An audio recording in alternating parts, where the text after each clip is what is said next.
Hello, my name is Matt Giordano, theyogimat.com. Thank you so much for watching. What I want to share with you today is a technique that I find is essential and foundational to all arm balances across the board. So what is this magic technique? It's the understanding of how to move and shift your body weight forward. So which direction is forward? When you're in an arm balance, forward is towards the fingertips. Some of you heard me talk about this in my handstand strength training video and also the 4 secrets of handstand. The idea is to shift your weight towards the thing that is balancing you. In this case, it's your hands in an arm balance. To be able to shift your weight forward, you must first be able to trust your body that you are able to stop yourself from falling forward. So ultimately, the reason why most of us don't actually shift our body weight forward when we're learning arm balances is because of the fear of falling. So what I want to share with you is a way to build trust in your hands and your body so that when you lean forward, you're able to stop yourself from falling forward. Come to all fours, hands and knees. If you have a block handy, place it directly behind your forearm at the base of your wrist so you have a reference point of where vertical is. Keeping your shoulders away from your ears and your weight forward towards your fingers, start to grip the ground with your fingertips until your muscles of your forearms ignite. This is the key to being able to stop yourself from leaning forward.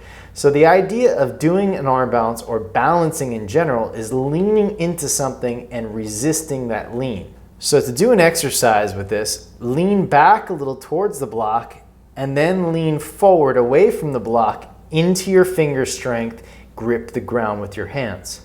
The next layer of this is being able to lean forward in chaturanga. I've observed that most people that practice chaturanga usually shift their weight back rather than forward. The reason I think most of us do this is that it takes less weight in the arms and the upper body and puts more weight towards the feet, making it a little bit easier to go down and hold yourself steady. While this might be a great idea for efficiency if you're doing multiple chaturangas, I'm going to suggest practicing chaturanga with your weight forward so that you can start to understand what it takes to be in an arm balance.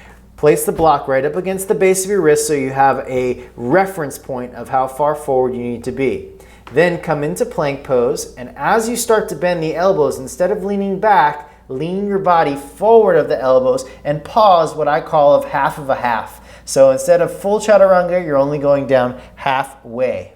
Once you have that pause, you can hold here and lean a little bit towards your fingers and resist. Lean back a little bit, lean and resist. Back, lean and resist. What's creating the resistance is the finger strength. You're gripping the ground with your hands. So let me demonstrate how this translates to an arm balance. The hands slightly turned out, the elbows facing back, my knees come to my outer arms. Then I start to lean forward until the elbows come directly over the wrist. Once the elbows come over the wrist, my feet naturally become light. Then I can work the hamstring strength and the core strength by pulling the ribs in. Now I'll demonstrate a more extreme example, Kundinyasana 2. The reason it's more extreme is because one leg is extended back, making it a little bit heavier, and therefore you have to shift more weight forward in this pose. I think it's more challenging. I'll take one leg on my outer arm, extend it forward. Then I'll lean my body weight forward enough that the elbows come even past the wrist. That'll get the back leg light and allow me to lift my chest forward and up.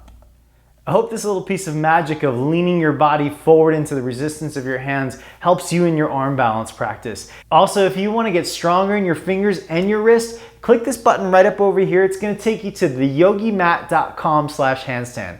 There you'll find my handstand strength training video series that helps you develop strength for the king of all arm balances, handstand. Again, thank you so much for watching. It's a pleasure sharing with you. If you enjoyed this information, please click the share button, click the like button, and I look forward to seeing you next time.